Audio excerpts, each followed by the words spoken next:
அகிலமெங்கும் உள்ள தமிழ் நேயர்கள் அனைவருக்கும் பரம்பரை ஜோதிடர் உங்கள் மனோ பாலாஜியின் அன்பான வணக்கம். கும்பராசியில் பிறந்த அன்பர்களுக்கு செவ்வாய் பகவானின் பெயர்ச்சி. இந்த பெயர்ச்சி அக்டோபர் மாதம் 27ஆம் தேதி உங்களுடைய ராசிக்கு 10ஆம் அதிபதி 10ஆம் பாவகத்தில் ஆட்சி பலத்தோடு உட்கார போகிறாருங்க இந்த செவ்வாய். இந்த காலகட்டத்தில் உங்களுடைய தொழில், குடும்பம், பண வரவு சம்பந்தமான சுப விசேஷங்கள் இது எல்லாமே எந்த மாதிரி நம்ம அமைச்சிக்கக்கூடிய ஒரு சூழ்நிலைகள் உருவாகும் அப்படிங்கிறத பற்றி தாங்க இந்த பதிவில் இப்போ நம்ம பார்க்க போகிறோமுங்க. ஃபஸ்ட் டைம் பார்க்குறவங்களா இருந்தீங்கன்னா சப்ஸ்கிரைப் பண்ணி பெல் பட்டன் அழுத்தி ஆல் ஆப்ஷன் கொடுங்க. கும்பராசி சனி பகவானுடைய அம்சத்தில் பிறந்தவங்க கும்பராசி.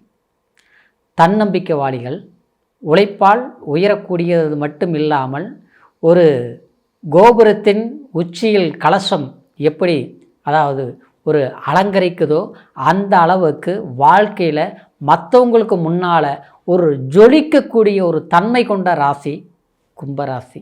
ஆனால் சமீபமாக கொஞ்சம் கஷ்டப்பட்டுட்ருக்குறோம், ரொம்ப சிரமப்பட்டுட்ருக்குறோம் அப்படின்னா காலத்துக்கு அப்படியே இருக்காதுங்க.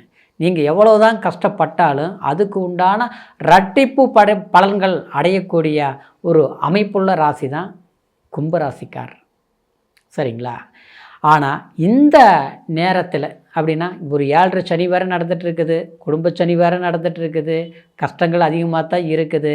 இந்த நேரத்தில் நமக்கு ஏதாவது ஒரு சாதகமான வாய்ப்புகள் ஏற்படுமா அப்படின்னு எதிர்பார்க்கக்கூடிய நேரத்தில் தான் உங்களுடைய 10ஆம் இடத்துல 10ஆம் அதிபதி, தொழில் ஸ்தானாதிபதி, அதாவது அந்த 10ஆம் இடத்துலையே ஆட்சி பலம் பெற இருக்குது. இந்த நேரத்தில் பார்த்தோம்னா அந்த 10ஆம் இடத்துல குரு வேற பார்க்குது, அது ஒற்றை குரு. இது அற்புதமான நேரம் இல்லைங்களா? சொல்லுங்க பார்க்கலாம். நம்ம எவ்வளோ கஷ்டப்பட்டுட்டு இருந்தோமோ அந்த கஷ்டமான நேரத்தில் இந்த மாதிரி ஒரு வாய்ப்புகள் வரும்போது அதில் நமக்கு சில நல்ல விஷயங்களை நம்ம சந்தர்ப்பங்களை பயன்படுத்துறதுக்கு ஒரு சூழ்நிலை தான் இந்த பெயர்ச்சிங்க. கண்டிப்பாக இது அக்டோபர் மாதம் 27ஆம் தேதியிலிருந்துங்க கிட்டத்தட்ட டிசம்பர் 7ஆம் தேதி வரைக்கும் இந்த 10ஆம் இடம் உங்களுக்கு பலமாக இருக்கும். அப்போ என்ன செய்யலாம்? கடந்த காலத்தில் வேலையில் ஏற்பட்ட சில பிரச்சனைகள் எல்லாமே தீர்வுக்கு ஏற்படும். அப்படின்னா நம்ம வேலையில் ஒரு பிரச்சனை இருந்ததுன்னா அந்த வேலை வேண்டான்ட்டு மோதறி வந்துட்டோம் இல்லையா, அந்த இடத்துல வேலையே இல்லை, போயிடுச்சு, விட்ருக்கு. ஆனால் இப்போ புதுசாக ஒரு வேலை கிடைக்கும்.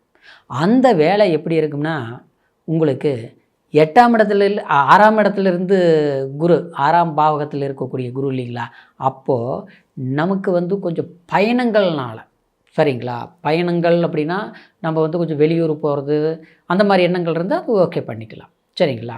இல்லை வெளிநாடு போய் ஒரு வேலை செய்யணும், வேலை கிடைக்குமா அப்படின்னா கண்டிப்பாக அந்த மாதிரி அமைச்சிக்கலாம். இல்லை வெளிநாட்டில் இருக்கிற இந்த இடம் மாற்றம் பண்ணி நம்ம போய்க்கலாம் அப்படின்னு நினச்சாலும் கண்டிப்பாக அந்த இடத்துல உங்களுக்கு சிறப்பான வேலை அமைச்சிக்கலாம், அல்லது உங்களுக்கு பிடிச்ச இடத்துக்கு மாற்றங்களை பண்ணிக்கிறதுக்கு சந்தர்ப்பங்களை பயன்படுத்திக்கலாம் நிச்சயமாக.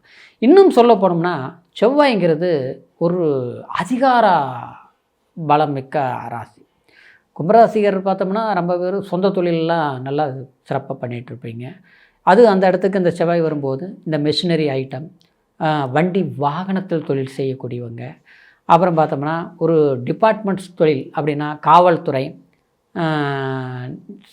நீதித்துறை, அடுத்து பார்த்தோம்னா யூனிஃபார்ம் சர்வீஸ் அப்படின்னா மருத்துவம், அது இராணுவத்துறையில் வேலை செஞ்சிட்ருக்கிறவங்களுக்கு அவங்களுக்கு ஒரு தொழில் ரீதியில் வேலையில் உத்தியோகத்தில் உங்களுக்கு ஒரு நல்ல பேர் புகழ் ஏற்படுத்தும். ஒரு ட்ரான்ஸ்ஃபர் எதிர்பார்த்தா கிடைக்கும், எதிர்பார்த்துட்டு இருந்து இது வரைக்கும் கிடைக்கலன்னா இப்போ கிடைக்கும், இல்லையா நம்ம கிடைக்கக்கூடிய ஒரு வாய்ப்புகள் ஏற்படுத்துறதுக்கு உண்டான ஒரு நேரமாக இது அமையும், சரிங்களா? அப்புறம் பார்த்தோம்னா வேலையில் சில நெருக்கடிகள் இருக்கும். சிலருக்கெல்லாம் பார்த்தோம்னா மேலதிகாரி இருக்கிறாங்க, அது கொஞ்சம் இதாக பண்ணிகிட்டு இருக்கிறாங்க. நம்ம என்ன தாங்க நல்லா கரெக்டாக பர்ஃபெக்டாக இருந்தாலும் பரவாயில்லைங்கிற பேர் வர்றதில்லை, ஏதாவது ஒரு சங்கடங்களை ஏற்படுத்திகிட்டு இருக்கிறாங்க, பெரிய வேலை செய்ய முடியல, இப்படிலாம் இருக்கும், சரிங்களா? ஆனால் இந்த நேரத்தில் அந்த இடத்துல நீங்கள் எதிர்பார்க்கக்கூடிய அதிகாரிகள்னால் நல்லது உண்டாக்கும், இல்லை அதிகாரிகள் ஒரு மாற்றங்கள் ஏற்படுத்துறது, இல்லை நாம் கொஞ்சம் இடம் மாறி போகக்கூடிய சந்தர்ப்பம், நல்ல பிடிச்ச இடத்துக்கு போகிறது, இதுவெல்லாம் உண்டாகுங்கிறதுனால அப்போது நம்ம என்ன பண்ணணும், இது இந்த நேரத்தில் ஏதாவது ஒன்று பண்ணிக்கலாம். இந்த செவ்வாய் 3ஆம் அதிபதியாகவும் வரார் இல்லைங்களா உங்களுடைய ராசிக்கு, 3ஆம் அதிபதிங்கிறது செவ்வாய் தானே கும்பராசிக்கு, ஏன்னா மேசத்துக்கு அதிபதி. அப்போது முயற்சி ஸ்தானம் இல்லைங்களா, அந்த முயற்சி ஸ்தானம் பார்த்திங்கன்னா நாம் வந்து ஒரு சொந்தமாக ஒரு வேலை தொடங்கலாம், ஒரு சைடு பிஸ்னஸ் பண்ணலாம்னு நினச்சிருக்கலாம், இல்லை நம்ம ஒரு பிஸ்னஸ் பண்ணிகிட்ருக்குறோம் சரிங்களா, அந்த பிஸ்னஸை அதோட இன்னும் கொஞ்சம் முதலீடு போடலாம். காலத்தை எதிர்பார்த்துட்டு இருப்பீங்க, போட்டால் ஓகே ஆயிருமா, ஏன்னாக்கா திடீர்னு போட்டு அது கொஞ்சம் பின்னோக்கி போயிடுச்சுன்னா அப்புறம் கடைசியில் வந்து நம்ம போட்ட முதல் எடுக்க முடியுமா. இப்போ ஏற்கனவே கஷ்டப்பட்டுட்டு இருக்கிறோம், கடன் வாங்கி செலவு பண்ணுற நேரமெல்லாம் ஏற்பட்டது. இப்போ அதுவும் நம்ம மூலதனம் வந்து கொஞ்சம் இன்னும் எக்ஸ்ட்ரா பண்ணி அதில் நெருக்கடி வந்துருச்சுன்னா கடைசியில் வந்து நம்ம எப்படி சமாளிக்க முடியும்னு ஒரு பயம் இருக்கும் இல்லைங்களா, அந்த மாதிரி. அப்புறம் இன்னொன்று பார்த்தோம்னா, இந்த நேரத்தில் செய்திங்கன்னா சரிங்களா, புது தொழில்கள் ஆரம்பிக்கிறது, மெஷினரி ஐட்டங்கள் ஆரம்பிக்கிறது, கலைத்துறை சார்ந்த ஒரு வேலைப்பாட்டிலையும் வந்து ஒரு நம்ம சொந்தமாக ஒன்று பண்ணலாங்கிறதுலாம் அருமையான ஒரு வாய்ப்புகள். உங்களுடைய திறமையை, உங்களுடைய அங்கீகாரத்தை கண்டிப்பாக மற்றவங்களுக்கு உணர்த்தக்கூடிய காலம். அது மட்டும் இல்லாமல் உங்களுடைய பலம் சேரும், தொழில் பலம் உருவாக்கும். இப்படி இன்னொன்று, இது குழப்பங்கள் இருக்கும், ஏன்னா ஜென்மத்தில் ராகு இருக்கிறனால குழப்பங்கள் இருக்கும். என்னென்னா எல்லாம் வர்றது தட்டி பறிக்கிற மாதிரி, வாய்ப்புகள் கைக்கு வந்துருச்சு, பார்த்தா வாய்க்கெட்டில் டக்குன்னு பார்த்தோம்னா ஒரு பிரச்சனை கொடுத்துருச்சு, இப்படிலாம் போயிட்டுருக்கும் சரிங்களா. ஆனால் அதையும் மீறி நீங்கள் சக்ஸஸ் பண்ணிடுவீங்க இந்த நேரத்தில். இது டிசம்பர் 7ஆம் தேதி வரைக்குமே ஒரு வாய்ப்புகளாக இருக்க போகுதுங்க. அப்புறம் பார்த்தோம்னா வாழ்க்கைங்கிற ரீதியில் பார்க்கும்போது இந்த செவ்வாய், அதாவது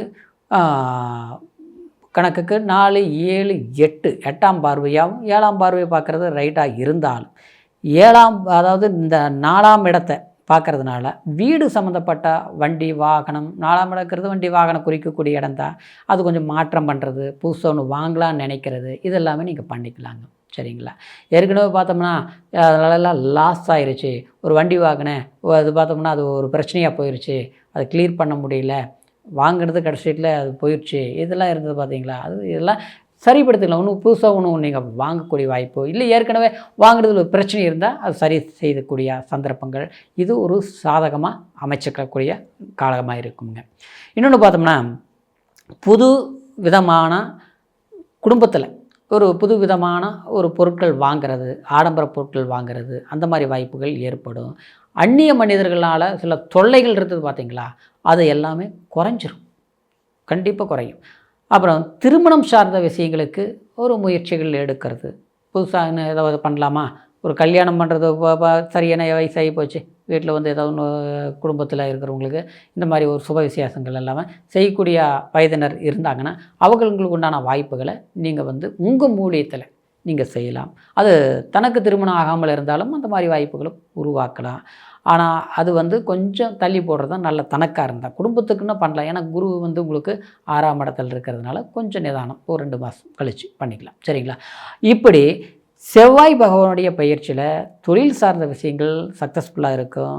அதே மாதிரி நட்பு வட்டாரங்கள் உங்களுக்கு நன்மைகளை ஏற்படுத்தும். கொடுக்கல் வாங்கல் ரீதியில் கொஞ்சம் கவனமாக இருக்கணும் சரிங்களா. ஜாமீன் கையெழுத்து போடுறது இதெல்லாமே கொஞ்சம் உஷாராக இருக்கணும். முடிந்த வரைக்கும் அதாவது முருகர் வழிபாடு பண்ணுங்கள் சரிங்களா. இந்த நேரத்தில் ஒரு முருகர் கோயிலுக்கு போயிட்டு வாங்க.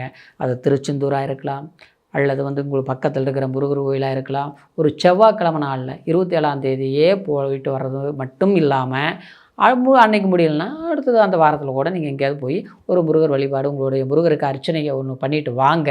தொழில் தொடங்குங்க, இல்லை செஞ்சிட்ருக்கிற தொழிலை கண்டினியூ பண்ணுங்கள். உங்களுக்கு நல்ல மாற்றங்கள் கண்டிப்பாக இருக்கும். இப்போ சொன்ன பலன் கோச்சார அடிப்படையில் சொல்லி இருக்கிறதுனால உங்களுடைய பிறப்பு ஜனன ஜாதகத்தையும் ஒரு முறை நீங்கள் பார்த்துக்குங்க. ஏன்னா அதில் தான் என்ன தசாபுத்தி நடக்குதுங்கிறதுலாம் தெரியும். கும்பராசியில் பிறந்தவங்க பொறுத்த வரைக்கும் கண்டிப்பாக தன் உழைப்பால் சாதிக்கக்கூடிய அவங்க மட்டும் இல்லாமல் உயரக்கூடிய அளவுக்கு வசதி வாய்ப்புகள், அற்புதமாக ஒரு செல்வ வளத்தை பெறக்கூடிய ஒரு அமைப்புகள் பிறந்த ராசி தான். ஆனால் சமீப காலமாக சில பாதங்களான பயிற்சிகள்னால் சில கடினமான கஷ்டங்கள் பட்டாலும் கண்டிப்பாக உங்களுடைய உழைப்பால் நீங்கள் உயரக்கூடிய சந்தர்ப்பங்கள் இந்த செவ்வாய் பயிற்சினால் உங்களுக்கு உருவாகும். அப்படிங்கிறது ஒரு அற்புதமான ஒரு பயிற்சிங்க. இது மீண்டும் அடுத்த பதிவில் சந்திக்கிற வரைக்கும் நன்றி, வணக்கம்.